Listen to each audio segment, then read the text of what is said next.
Hi everyone, welcome to RKM study centre. देखिए, कल जो टीचिंग एप्टीट्यूड में आपका टेस्ट हुआ था उसी को यहाँ पे हम डिटेल में एक्सप्लेन करने वाले हैं। यहाँ पे बहुत सारे स्टूडेंट जो सवाल को गलत करते थे एंड उनको जो वहाँ पे सही जवाब का डिटेल एक्सप्लेनेशन नहीं मिल पाता था एंड उसके मन में जो वो डाउट रह जाता था। लेकिन अब जो वो डेली आपको जो भी टेस्ट लिया जाएगा उसके सुबह आपको उसका एक्सप्लेनेशन वीडियो देखने को मिल जाएगा। यहाँ से आपका डाउट जो वो क्लियर हो जाएगा। ठीक है, तो चलिए स्टार्ट करते हैं, देखते हैं कि क्या सवाल जो आपका टेस्ट में पूछा गया था एंड कितना स्टूडेंट जो यहाँ पे उसका जवाब क्या दिए थे। देखिए, ये जो टॉपिक है आपका टीचिंग एप्टीट्यूड का सेकेंड यूनिट बच्चों के प्रति दृष्टिकोण, उसी के अंतर्गत आने वाला एक टॉपिक है अभिवृद्धि एवं विकास, यानी कि ग्रोथ एंड डेवलपमेंट। ठीक है, तो चलिए स्टार्ट करते हैं। आपका 20 सवाल पूछा गया था, प्रत्येक सवाल में आपका 30 सेकेंड का टाइम आपको दिया गया था। पहला सवाल था आपका, निम्नलिखित में से कौन सा कथन व्यक्ति के विकास प्रक्रिया के बारे में सही नहीं है। देखिए, दो चीज़ आपको पढ़ना है, एक होता है ग्रोथ एंड दूसरा होता है डेवलपमेंट। ग्रोथ का मतलब क्या होता है? बेसिकली आपका शारीरिक विकास। अगर आपका वजन बढ़ रहा है, आपका हाइट बढ़ रहा है, तो ये सब ग्रोथ कहलाएगा। लेकिन वहीं आप मैच्योर हो रहे हैं, आपका मानसिक विकास हो रहा है, सामाजिक विकास हो रहा है, ये सब आपका हो जाएगा डेवलपमेंट। इसके अलावा ग्रोथ में जो जो चीज़ आएगा वो भी आपके डेवलपमेंट के अंतर्गत देखने को मिलेगा। डेवलपमेंट आपका जो है एक ब्रॉड कॉन्सेप्ट है, व्यापक कॉन्सेप्ट है। ठीक है, व्यापक अवधारणा है। लेकिन ग्रोथ जो है वो आपका क्या होता है, एक संकीर्ण अवधारणा है। एंड अगर आपने इस वाला क्लास को नहीं देखा है तो देख लीजिएगा, उसमें मैंने डिटेल से आपको ग्रोथ एंड डेवलपमेंट के बारे में बताया है। ठीक है, तो देखिए ऑप्शन क्या था आपका कि क्वेश्चन है कि निम्नलिखित में से कौन सा व्यक्ति के विकास प्रक्रिया के बारे में सही नहीं है। पहला ऑप्शन है व्यक्तिगत मानसिकता सामाजिक संपर्क के व्यक्तिगत विकास में महत्वपूर्ण भूमिका होती है। बिल्कुल होती है, सही बात है। सवाल में आपका नहीं पूछा गया है तो गलत ऑप्शन आपको यहाँ पे टिक करना है। अगला है विकास की प्रक्रिया बहुआयामी होती है, यानी कि मल्टी डायरेक्शनल होती है, मल्टी डायमेंशन कह सकते हैं। तो देखिए, विकास जो है आपका मल्टी डायरेक्शनल तो होती ही है, साथ में आपका मल्टी डायमेंशनल भी होती है। ठीक है, बहुआयामी भी होती है, बिल्कुल सही बात है। अगला है व्यक्तिगत विकास केवल वातावरणीय कारकों पर आधारित होता है। देखिए, केवल वातावरणीय कारक, ये कहना बिल्कुल गलत होगा। किसी भी व्यक्ति का जो विकास होता है वो आपका वातावरण के साथ साथ आनुवांशिक पे भी डिपेंड करता है। ठीक है, एंड दोनों का यहाँ पे इम्पॉर्टेंट रोल होता है। तो केवल वातावरणीय कहना गलत होगा, केवल आनुवांशिक भी आ जाएगा तो वो भी गलत हो जाएगा। ठीक है, केवल जो वर्ड आया है ये आपका यहाँ पे इस ऑप्शन को गलत कर रहा है, क्योंकि केवल वातावरण सही नहीं है, यहाँ पे आपका आनुवांशिक भी होना चाहिए था। ठीक है, आगे आपका विकास की प्रक्रिया में सांस्कृतिक विविधता होती है, यानी कि यहाँ पे सांस्कृतिक जो डाइवर्सिटी है वो आपको देखने को मिलती है। तो बिल्कुल सही बात है, मिलती है। 50% लोगों ने यहाँ पे सही जवाब दिया था, ऑप्शन नंबर सी यहाँ पे करेक्ट हो जाएगा। अगला सवाल देखते हैं। अच्छा, थोड़ा सा कॉन्सेप्ट देख लेते हैं ग्रोथ एंड डेवलपमेंट के बारे में, क्योंकि जो स्टूडेंट क्लास को नहीं देखे होंगे उनको भी यहाँ पे अच्छे से क्लियर हो जाएगा। ठीक है, देखिए अभिवृद्धि जो होता है ग्रोथ, वो आपका जीवन भर नहीं चलता। जैसे कि आपका हाइट है, क्या आपका हाइट जीवन भर चलता है? नहीं। आपका वेट है, क्या आपका वजन जीवन भर चलता है? बिल्कुल नहीं। तो इसीलिए कहा जाता है कि ग्रोथ जो है आपका जीवन भर नहीं चलता है, यह एक निश्चित आयु के लगभग रुक जाता है, एक निश्चित टाइम के बाद ये चीज़ रुक जाएगा। आगे है आपका परिपक्व अवस्था प्राप्त होते ही अभिवृद्धि रुक जाती है। जैसे ही आप मैच्योरिटी को प्राप्त करते हैं, मैच्योरिटी अवस्था में आते हैं, ये अभिवृद्धि आपका रुक जाता है। जैसे कि बहुत आप देखते होंगे 18-20 साल के बाद आपका हाइट नहीं बढ़ता है। ठीक है, कुछ एज के बाद आपका वजन नहीं बढ़ता है, तो एक अवस्था आने के बाद आपका ग्रोथ जो है वो रुक जाएगा। अभिवृद्धि का संबंध शारीरिक तथा मानसिक परिपक्वता से है, यानी कि आपका जो शारीरिक जो कैपेसिटी है कि वजन कितना बढ़ रहा है, आपका हाइट कितना बढ़ रहा है, उससे ये चीज़ रिलेट करता है। आगे है मात्रात्मक पहलू से परिवर्तन अभिवृद्धि के क्षेत्र में आता है, यानी कि अभिवृद्धि के अंतर्गत जो जो टर्म आएगा, जैसे कि हाइट हो गया, वेट हो गया, ये सब चीज़ मात्रात्मक होता है, यानी कि ये सब चीज़ को आप माप सकते हैं, इसका मेजरमेंट निकाल सकते हैं। जैसे कि आपका हाइट कितना है, 5 फीट मान लीजिए, तो इसको मापा जा सकता है। आपका वजन कितना है, मान लीजिए 50-60 किलो, तो इसको मापा जा सकता है। तो अभिवृद्धि को मापा जा सकता है। लेकिन वहीं अगर हम लोग डेवलपमेंट के बारे में बात करें तो डेवलपमेंट को एक्यूरेसी में नहीं माप सकते, शुद्धता मापन नहीं कर सकते इस चीज़ को, ठीक है। व्यवहार को देखकर ही हम लोग डेवलपमेंट का पता लगा सकते हैं, इसको मापा नहीं जाता है, ठीक है। देखिए, विकास का अर्थ जीवन पर्यंत एक व्यवस्थित और लगातार आने वाला परिवर्तन है। अभिवृद्धि क्या था, जीवन भर नहीं चलता था, लेकिन विकास जो आपका जीवन भर चलेगा। यानी कि जब तक आप इस दुनिया में रहेंगे, जिंदा रहेंगे, तब तक समाज से, लोगों से, आसपास से कुछ ना कुछ सीखते रहेंगे। एंड सीखेंगे तो जाहिर सी बात है आपका मानसिक विकास होगा, जाहिर सी बात है आपका सामाजिक विकास होगा। तो ये जो विकास है वो जीवन भर आपका चलते रहता है। विकास कभी भी नहीं रुकता। परिपक्वता की अवस्था प्राप्त होने पर भी विकास नहीं रुकता। विकास वातावरण से भी संबंधित होता है। आगे है, यह मात्रात्मक पहलुओं का नहीं बल्कि गुणवत्ता और स्वरूप के परिवर्तन का संकेत देता है। यानी कि ये आपका गुणवत्तापूर्ण होता है, ये मात्रात्मक नहीं होता है, ठीक है। मात्रात्मक आपका केवल अभिवृद्धि होता है। एंड डेवलपमेंट आपका जो है यहाँ पे देखिए, एक चीज़ ध्यान दीजिएगा, जो जो चीज़ आपका अभिवृद्धि में आएगा वो सब चीज़ इसमें आएगा, लेकिन विकास जो है आपका एक व्यापक अवधारणा है। यानी कि विकास जो आपका अभिवृद्धि से भी ऊपर उठकर है, ठीक है। तो ये वाला हम कह सकते हैं कि विकास जो आपका मात्रात्मक के साथ साथ गुणात्मक भी होता है। ये चीज़ ध्यान दीजिएगा, विकास जो आपका मात्रात्मक तो होता ही है, साथ में गुणात्मक भी होता है, ठीक है। तो ये चीज़ ध्यान दीजिएगा। आगे देखते हैं, और है कुछ कि अभिवृद्धि के साथ विकास हो भी सकता है और नहीं भी हो सकता है। एक बालक का भार व मोटापा बढ़ने के साथ यह आवश्यक नहीं है कि किसी कार्यात्मक परिष्कार को प्राप्त कर ले। यानी कि अभिवृद्धि जब हो रहा है तो जरूरी नहीं है कि उसका विकास भी वहाँ पे हो रहा है। अभिवृद्धि से होने वाले परिवर्तन मापे जा सकते हैं, तो बिल्कुल मापे जा सकते हैं। अभिवृद्धि के बिना विकास हो सकता है। कुछ बालकों के कद, भार या आकार में वृद्धि ना होने पर भी वे भौतिक, सामाजिक, भावात्मक या बौद्धिक पहलुओं में विशेष कार्यानुभवन कर सकते हैं। यानी कि अगर आपका अभिवृद्धि नहीं भी हो रहा है तो भी विकास आपका पॉसिबल है, ठीक है। कार्य और व्यवहार में परिष्कार का संकेत देने वाला होने से विकास गुणात्मक परिवर्तन लाता है। तो ये गुणात्मक परिवर्तन होता है, ये बात मैंने आपको बता दिया।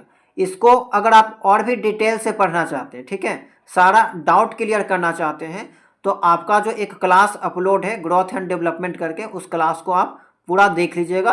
आपको अच्छे से जो है यहाँ पे सभी चीज़ें क्लियर हो जाएगी। तो यहाँ पे हम आपको टेस्ट वाला सवाल दिखाते हैं। अगला सवाल है आपका, बालक के संज्ञानात्मक विकास का अध्ययन किस प्रसिद्ध मनोवैज्ञानिक ने किया।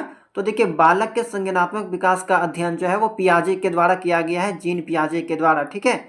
ये सवाल बहुत बार पूछा जाता है कि संज्ञानात्मक विकास का सिद्धांत किसके द्वारा दिया गया है, तो जीन पियाजे के द्वारा, ठीक है। आगे है आपका, विकास की दर सभी बच्चों में समान होती है या भिन्न। तो देखिए, विकास की जो दर होती है, डेवलपमेंट की जो रेट है, वो आपका सभी बच्चों में अलग अलग देखने को मिलेगा, भिन्न देखने को मिलेगा। एंड 43% स्टूडेंट ने जो है यहाँ पे सही जवाब दिया था। बहुत सारे लोग यहाँ पे इस चीज़ को गलत कर गए थे, ठीक है। ये चीज़ ध्यान देना है। किस अवस्था में बालक की जिज्ञासा अधिक होती है। क्यूरियोसिटी जो देखने को मिलती है वो सबसे ज़्यादा आपको बाल्यावस्था में देखने को मिलती है, चाइल्डहुड में देखने को मिलती है, ठीक है। ये चीज़ ध्यान दीजिएगा। एंड केवल 46% लोगों ने इसका सही जवाब दिया है। बहुत लोगों ने यहाँ पे गलत जवाब इस चीज़ को कर दिया है, ठीक है। शिशुअवस्था तो बहुत कम एज का अवस्था है, इसमें तो क्यूरियोसिटी देखने को मिलेगा ही नहीं मिलेगा, ठीक है। बाल्यावस्था में ज़्यादा क्यूरियोसिटी देखने को मिलता है। शिक्षण में कौन सा तत्व सबसे महत्वपूर्ण है। तो सीखने का वातावरण। शिक्षण में सबसे ज़्यादा जो महत्वपूर्ण एलिमेंट है वो है सीखने का वातावरण, कि वह किस वातावरण में चीज़ों को सीख रहा है। अगला है, बालक के व्यक्तित्व विकास में कौन सा सबसे महत्वपूर्ण कारक होता है। तो समाज, उपरोक्त सभी, माता पिता, विद्यालय। तो देखिए, बालक का जो यहाँ पे पर्सनल डेवलपमेंट होता है तो उसमें आपका समाज का भी इम्पोर्टेंट रोल होता है, माता पिता का भी होता है, विद्यालय का भी होता है। तो उपरोक्त सभी जो है वो ऑल ऑफ द एबव यहाँ पे सही हो जाएगा। आगे है बालक का समुचित विकास सुनिश्चित करने के लिए शिक्षकों को क्या करना चाहिए। तो बालकों का जो समुचित विकास है उसको सुनिश्चित करने के लिए शिक्षकों को बालक के व्यक्तिगत आवश्यकताओं को समझना चाहिए, उसको ध्यान में रखकर उनको शिक्षा देना चाहिए। एंड इसी कारण यहाँ पे समावेशी शिक्षा का भी कॉन्सेप्ट लाया गया था। इसके अलावा आप देख सकते हैं 3 शिक्षा के बारे में मैंने आपको बताया था। एक होता था चाइल्ड सेंटर्ड एजुकेशन था, इंक्लूसिव एजुकेशन था, एंड और एक मैंने आपको बताया था यहाँ पे प्रोग्रेसिव एजुकेशन, ठीक है, प्रगतिशील शिक्षा। तो ये तीनों शिक्षा के बारे में आपको जानकारी होना चाहिए एंड तीनों का क्लास जो अपलोड है उसको आप लोग चेकआउट कर सकते हैं, ठीक है। Child centred education, inclusive education and progressive education, तो ये वाला कॉन्सेप्ट भी लाया गया था ताकि बच्चों को यहाँ पे उसके रुचि के अकॉर्डिंग शिक्षा दी जाए, सभी बच्चों को यहाँ पे ध्यान में रखकर शिक्षा दी जाए। खेलों के माध्यम से बालकों का कौन सा विकास अधिक होता है। तो खेल, देखिए जब बच्चा खेलता है तो खेलने के दौरान सबसे पहले वो क्या करेगा, कुछ नए नियमों को जानेगा, नियम को सीखेगा, तो इससे क्या होगा, उसका मानसिक विकास होगा।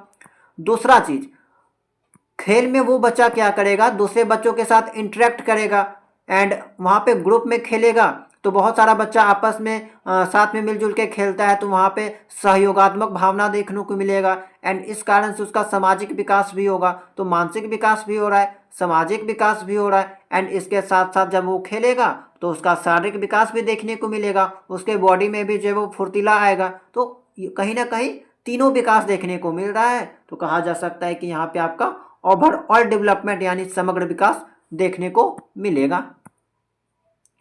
अगला सवाल था बालकों में रचनात्मकता को बढ़ाने के लिए शिक्षक को क्या करना चाहिए, यानी कि क्रिएटिविटी बढ़ाने के लिए एक टीचर को क्या करना चाहिए।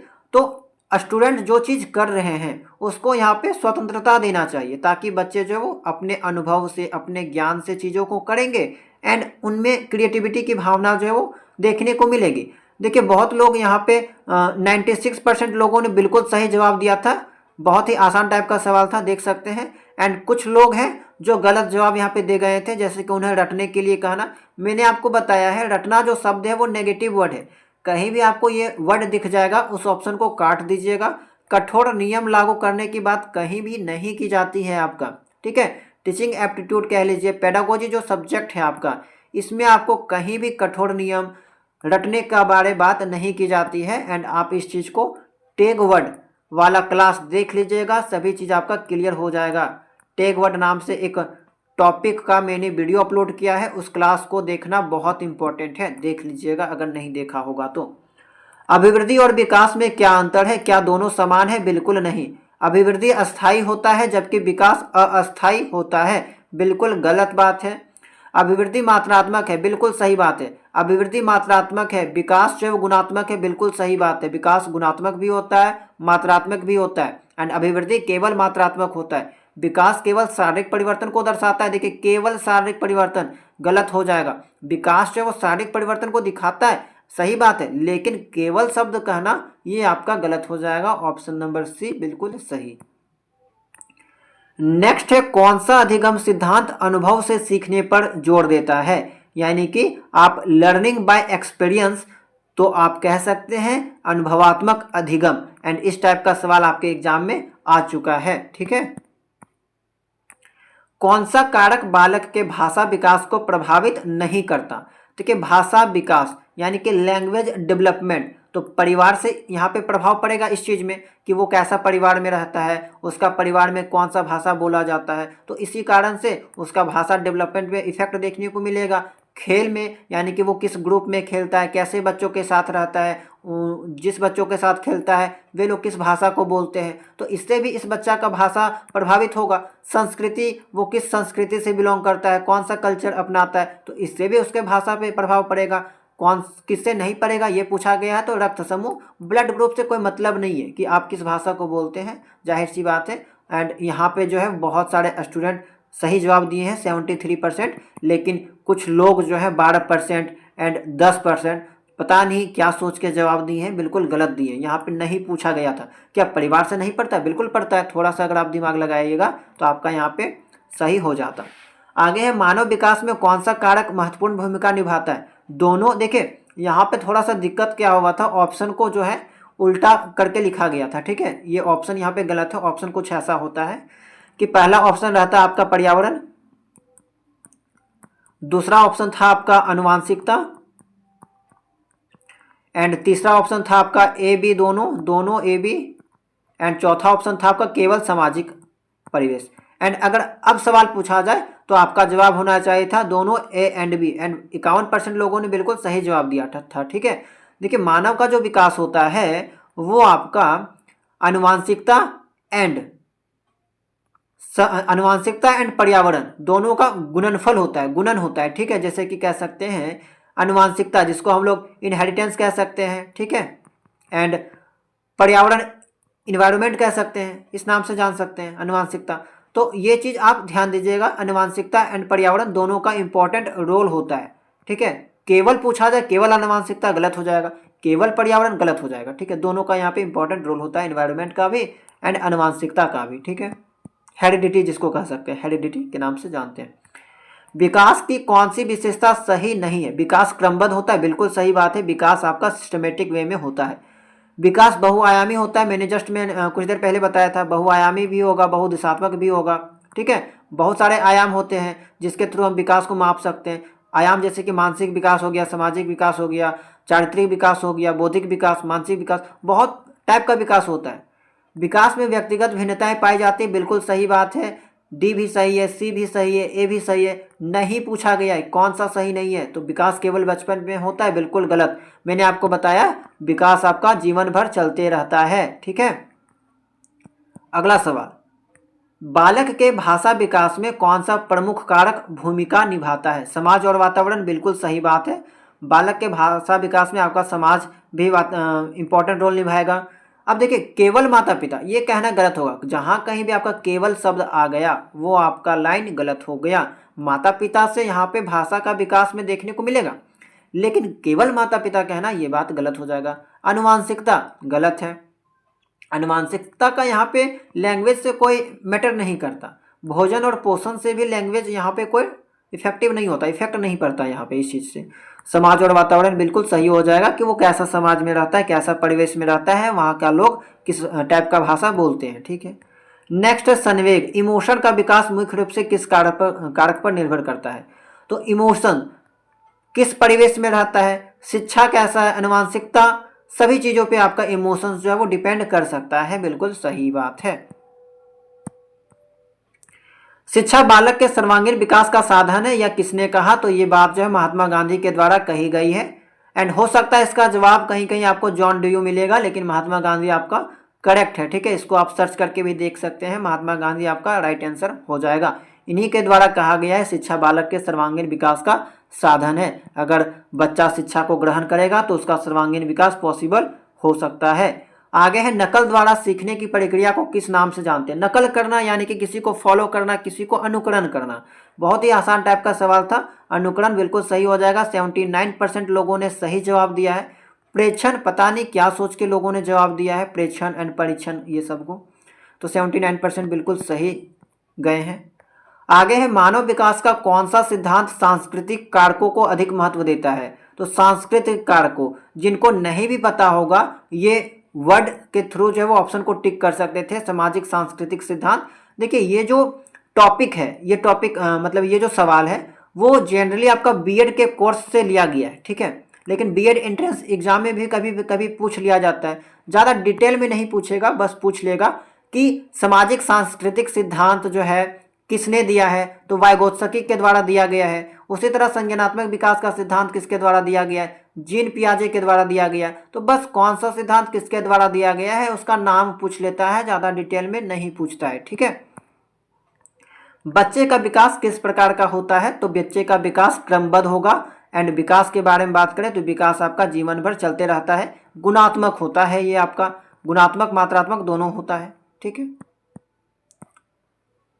तो ये आपका लास्ट सवाल था। डेली आपका टेस्ट लिया जाता है 2 टॉपिक का। ठीक है, तो ये आपका टीचिंग एप्टीट्यूड का टॉपिक था। एंड अब जितना भी आपका टेस्ट लिया जाएगा सभी को यहाँ पे यूट्यूब में जो है वो एक्सप्लेन किया जाएगा। तो यहाँ से आप लोग को आई होप कि हेल्प मिला होगा, बहुत कुछ सीखने को मिला होगा। तो क्लास कैसा रहा कमेंट सेक्शन में ज़रूर बताइएगा। एंड वैसे स्टूडेंट जो ग्रुप में ज्वाइन होना चाहते हैं, अपनी तैयारी को और भी बेहतरीन बनाना चाहते हैं, कुछ नया सीखना चाहते हैं, तो वे लोग जो है वो ज्वाइन कर सकते हैं। Jharkhand BEd MEd entrance exam 2025 का आपको संपूर्ण तैयारी कराया जाएगा। कंप्लीट आपको नोट्स दिया जा रहा है, टॉपिक वाइज आपको नोट्स प्रोवाइड कराया जा रहा है, एंड शाम को जो टॉपिक आपको दिया जाएगा टारगेट बेसिस पे उसका टेस्ट लिया जाएगा। इससे आप जो है वो खुद को टेस्ट कर सकते हैं कि आप कितना पानी में हैं। बहुत सारे स्टूडेंट पहले से जुड़ चुके हैं, अगर आप भी ज्वाइन करना चाहते हैं तो कांटेक्ट कर सकते हैं। आपको डिस्क्रिप्शन बॉक्स में जो है वो इसी वीडियो के डिस्क्रिप्शन बॉक्स में डिटेल मिल जाएगा कि आप कैसे ज्वाइन कीजिएगा, वहाँ से आप लोग ज्वाइन कर सकते हैं। देखिए, कुछ मिनिमम फीस रखा गया है 199 एंड इसकी वैलिडिटी एग्जाम तक है। आपको सभी स्टडी मटेरियल मिल जाएगा वहाँ पे। इसके अलावा बीएड एंट्रेंस एग्जाम का जो भी बुक है आपको सबका पीडीएफ देखने को मिल जाएगा, ठीक है। एंड सबसे जो इम्पोर्टेंट चीज़ है कि वो वहाँ पे आपका जो वो डेली टेस्ट होता है, इससे आप जो वो डेली पढ़िएगा एंड शाम को आके टेस्ट दीजिएगा। इसके अलावा आप अपना रैंक देखिएगा कि आप जो है वो स्टूडेंट के बीच में किस रैंक में आते हैं, ठीक है। तो अगर आप लोग चाहते हैं तो ज्वाइन कर सकते हैं, आपके लिए बेनिफिट रहने वाला है, बहुत कुछ नया सीखने को मिलेगा, ठीक है। तो चलिए मिलते हैं हम लोग नेक्स्ट वीडियो में नए टॉपिक के साथ।